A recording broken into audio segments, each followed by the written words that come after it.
Ramon Dekers en culotte noire, Cobal en culotte blanche. Palmarès impressionnant, ça veut dire 32 victoires pour Ramon Dekers, une défaite seulement et surtout 27 KO.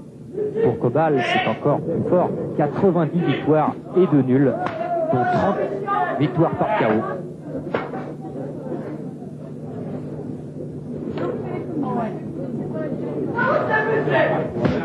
Voilà la puissance de Dekers, on nous avait prévenu. Observation, mais quand ça part, ça fait mal.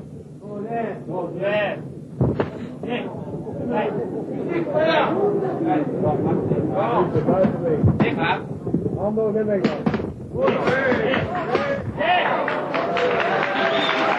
Dekers est réputé pour ne jamais donner le loisir à son adversaire de faire un round d'observation. Il attaque toujours très fort à la première reprise.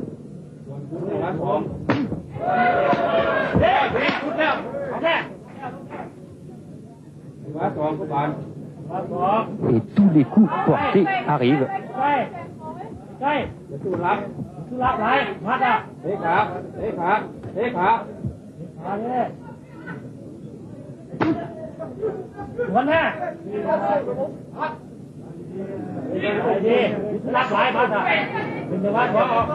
Les deux boxeurs ont bien entendu l'habitude de s'affronter dans les règles de la boxe style, mais ce soir c'est en kickboxing.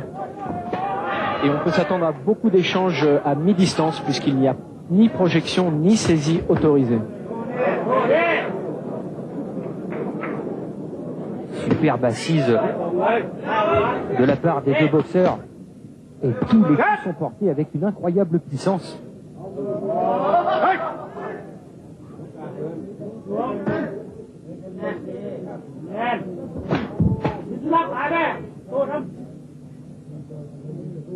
Championnat du monde disputé en 11 minutes.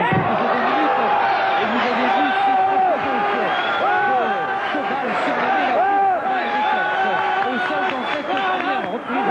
On vous avait prévenu, c'était sûr qu'il allait avoir du spectacle. Et Ramon Dekers n'est certainement pas en mesure d'arrêter de continuer le combat. Voilà, arrêt de l'arbitre et c'est Cobal qui devient champion du monde des super légers de kickboxing. Impressionnant, Jean-Paul. Tout à fait impressionnant. Pour Cobal, c'est vraiment une revanche extraordinaire, bien qu'il n'ait jamais rencontré Dekers jusqu'à présent.